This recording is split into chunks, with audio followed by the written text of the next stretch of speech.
अस्सलाम वालेकुम दोस्तों, मेरा नाम है साहिल और आप देख रहे हैं इस्लामिक नेम्स चैनल। फ्रेंड्स, आज हम बात करेंगे माजिद नाम के बारे में। माजिद नाम का मतलब होता है काबिल एहतराम, यानी इज्जत वाला, रिस्पेक्टिव पर्सन, रिस्पेक्टेड पर्सन।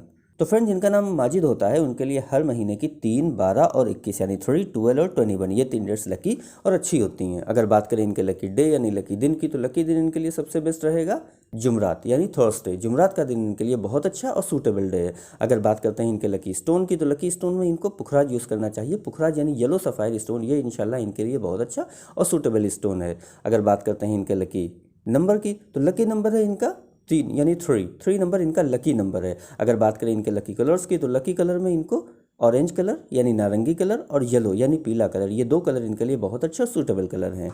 तो फ्रेंड, ये थी माजिद नाम की शॉर्ट डिटेल। अगर ये वीडियो आपको अच्छी लगी हो तो इसको लाइक करें, शेयर करें, हमारे चैनल को सब्सक्राइब करें। यहाँ पर हम आपको आपके नाम के बारे में ऐसे ही शॉर्ट में जानकारी देते हैं। अगर आप किसी और नाम के बारे में जानना चाहते हैं तो कमेंट बॉक्स में उसका नाम लिखिए, बहुत जल्दी आपको उस नाम पे वीडियो मिल जाएगी। फ्रेंड्स, अगर आप अपने नाम के बारे में डिटेल के साथ जानकारी हासिल करना चाहते हैं तो इसके लिए इस वीडियो की डिस्क्रिप्शन में आपको एक लिंक मिलेगा, उस वीडियो को देखिए। वहाँ पे आपको जानकारी मिल जाएगी कि कैसे आप अपने नाम के बारे में डिटेल के साथ जानकारी हासिल कर सकते हैं। तो जाइए उस वीडियो को चेक करिए। और आज की वीडियो में इतना ही, मिलते हैं आपसे अगली वीडियो में। जब तक के लिए बाय।